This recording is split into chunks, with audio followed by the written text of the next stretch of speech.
votre singularité tout à l'heure, vous faites effectivement, vous invitez en plateau des gens qu'on n'entend pas ailleurs, mais vous invitez aussi des gens qu'on n'entend pas ailleurs et qu'on n'a pas forcément, que les autres médias n'ont pas forcément envie d'entendre. Je me demandais, en passant sur France 2, est-ce que vous continuerez d'inviter Tariq Ramadan, Dieudonné, Alain Soral, Marc-Édouard Nab, c'est-à-dire des gens que vous êtes les seuls à la télévision et, à mon avis, pas seulement pour de mauvaises raisons. Dans le cas de Tariq Ramadan et de Marc-Édouard Nab, ils ont fait à peu près toutes les émissions imaginables, l'un en tant qu'intellectuel et l'autre en tant qu'écrivain. Moi, j'ai pas envie d'inviter Tariq Ramadan.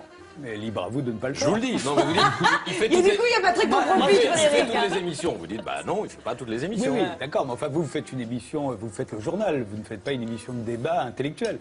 L'avantage, c'est d'avoir chacun la scène et moi, je vais sur ce sujet, j'ai toujours été clair et j'ai toujours fait ça partout, y compris sur des stations de radio que nous avons fréquentées tous les deux. Oui. Pour moi, il n'y a pas de liste noire, il n'y a pas d'invité que je refuse d'inviter par principe parce que je ne l'aime pas.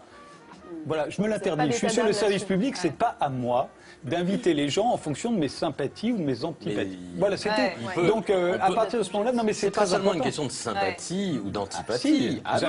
Vous avez une responsabilité quand on anime une émission de débat public, on a une responsabilité, par exemple, de ne pas propager les thèses complotistes, de ne pas donner la parole à des cerveaux malades, parce que dans les gens que j'ai cités, je pense qu'il y a des cerveaux malades. Libre à vous de le penser. Des gens qui pensent que c'est un jugement, Patrick. Non, c'est pas un jugement. Les gens qui pensent qu'on n'a jamais marché sur la Lune, que le 11 septembre n'a pas existé, ou que les chambres à gaz. Mais ils ont le droit de... Qui dans les gens que vous avez, peut-être Soral, c'est à lui que vous faites allusion. Soral sur le 11 septembre, enfin bon, bref, il y a... Oui, mais bon...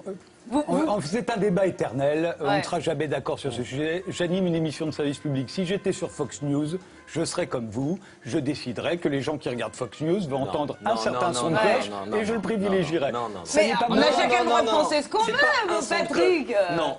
Si. Il peut tout, il revient de vacances, il est en pleine forme, Frédéric. Non, on a le droit de penser ce qu'on veut. D'abord, dans les limites de la loi. Et pardon, mais là, en l'occurrence, je n'ai jamais eu de problème de ce côté-là. Alessandra, le négationnisme, c'est quelque chose. J'ai jamais entendu le CSA taper sur Frédéric Tadei. Non, mais Patrick, on a l'impression que là, qu'il y a des gens qui viennent dans mon émission pour dire que les chambres à gaz n'ont pas existé. Ça n'est jamais arrivé. Je dis qu'il y a des complotistes, vous savez ce que c'est, les complotistes, les conspirationnistes, et que le complotisme, ça finit généralement. Vous avez l'habitude de ce genre de débat. Non, mais c'est très marrant parce que sur ce sujet, j'ai eu à m'expliquer et je me suis expliqué et je crois que les gens ont été assez convaincus.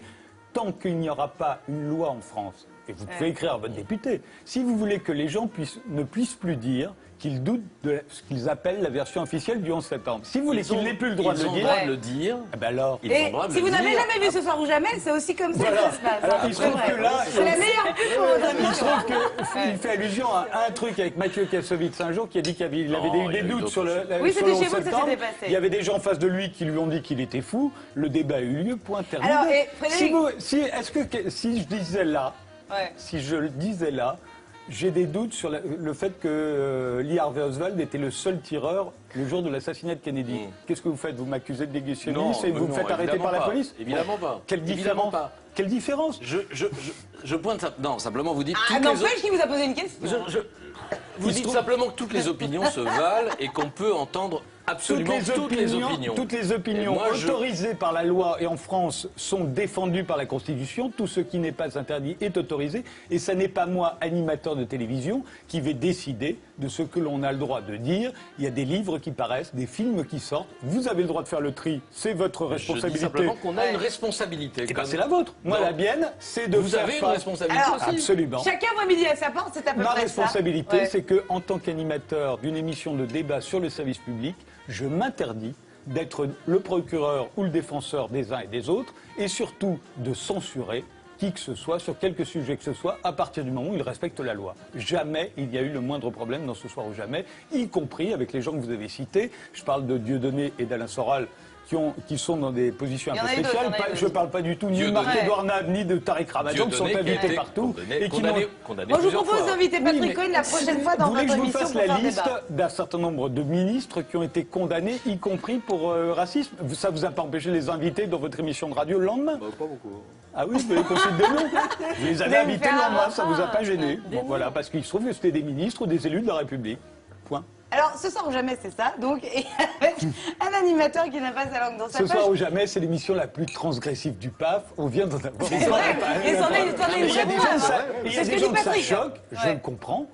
Il vaut mieux pas qu'ils la regardent, mais c'est vrai que c'est une émission dans laquelle on va dire, on va voir des gens qu'on ne voit pas ailleurs, on va dire des choses qu'on n'entend pas ailleurs, Ouais. mais jamais, Et vous encore aimez une bien fois. entendre ça. Mais évidemment, c'est Ah bah, c'est le but. Ça fait Mais c'est le réagir but. aussi, bien C'est sûr. pour ça que cette émission existe. Mais j'aime encore bien, une fois, moi, en 657 émissions, il n'y a jamais eu le moindre propos tenu sur ce plateau qui non seulement ait pu donner l'occasion à des plaintes, mais Ouais. où moi je sois obligé de dire à quelqu'un vous n'avez pas le droit de dire ça, quittez ce plateau. Ce que j'aurais fait si ça avait été nécessaire. Jamais. C'était très intéressant, ceci dit. C'est vrai, c'était très intéressant.